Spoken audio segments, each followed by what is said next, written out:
Се погласни се пораките од дел од европските престолнини дека Унијата не смее да си дозволи уште еден кикс во проширувањето.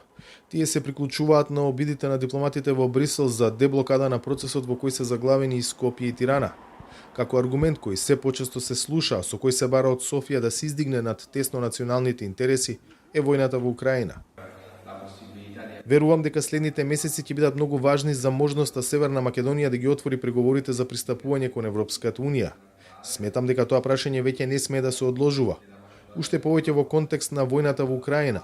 Целта Западниот Балкан да биде прв стратешки партнер на ЕУ е од суштинско значење за Италија. Сметам дека во Унијата никој не може ова да го негира и се надевам дека тоа ќе биде препознаено како суштински приоритет. Картата на која играат властите во Скопје покрај тврдењата дека руското однесување во Европа го трансформираше проширувањето во безбедносно прашање е и фактот дека секое одложување во ЕУ процесите носи намалување на поддршката кај граѓаните.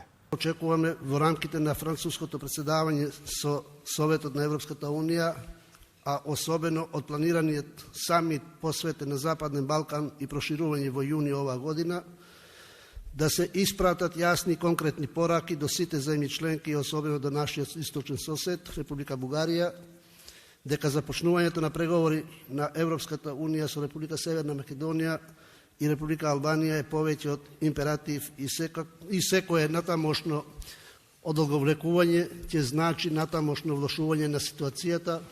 На иста линија беа изјавите на македонскиот и црногорскиот председател Пендаровски и Џукановиќ пратени од Цетиње. Но прашање е колку регионалниот интерес ќе успее да надвладее во бугарските владини кругови каде нема единство за македонските евроинтеграции.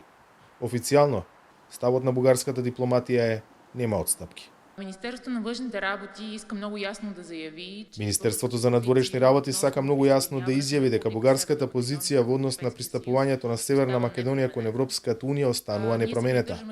Ние се придржуваме до рамковната позиција освоена од Собранието и од Консултативниот совет за национална безбедност.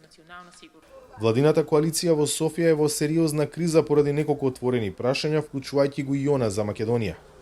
Линијата на раздвојување во четирипартитната влада е на една страна позитивниот пристап на премиерот Кирил Петков, а на друга ригидните ставови на Има таков народ на Слави Трифонов и на Бугарската социјалистичка партија.